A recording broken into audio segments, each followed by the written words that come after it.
Assalamualaikum warahmatullahi wabarakatuh. Di sini kami akan membahas tentang self purification dan eutrofikasi. Yang pertama adalah self purification. Ketika sebuah manusia terkena penyakit, maka sel darah putih di dalamnya akan bereaksi untuk menyembuhkan penyakit tersebut. Sama seperti sebuah alam di mana sel mikroorganisme akan menyembuhkan alam tersebut. Inilah yang disebut sebagai self purification. Bila beban pencemar di perairan sedikit, maka akan cepat dibersihkan.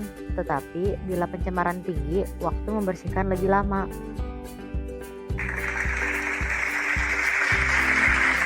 Ada zona air bersih, zona dekomposisi atau decline, zona septic atau damage, dan zona pemulihan atau recovery.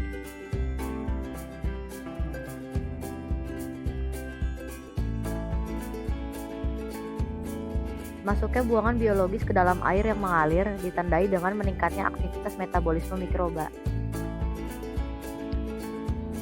Masuknya buangan menyebabkan turbulensi antara massa yang telah ada dengan air itu sendiri sehingga semua mikroba mulai meningkatkan aktivitas metabolismenya, juga meningkatkan aktivitas simbiosis di antara kelompok mikroba.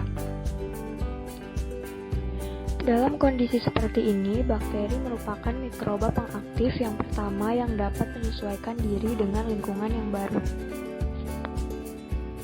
Bakteri memperoleh sumber makanan dari kandungan organik yang terdapat dalam buangan. Bakteri dan sedikit jamur dapat melakukan degradasi terhadap senyawa organik maupun senyawa anorganik dan menghasilkan senyawa ion, misalnya NO3- dan SO4-2-. Meningkatnya populasi bakteri melampaui titik maksimum menyebabkan meningkat pula populasi protozoa, karena bakteri merupakan sumber makanan bagi protozoa.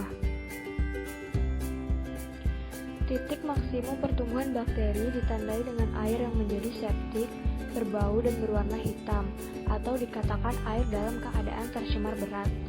Karena jumlah bakteri yang semakin banyak, maka kandungan organiknya pun semakin berkurang.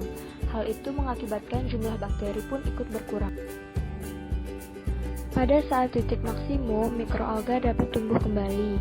Untuk memperbanyak diri dan melakukan proses fotosintesis yang menghasilkan massa sel alga dan oksigen, mikroalga membutuhkan bantuan sinar matahari. Pertumbuhan mikroalga menandakan aliran yang tercemar mulai pulih kembali.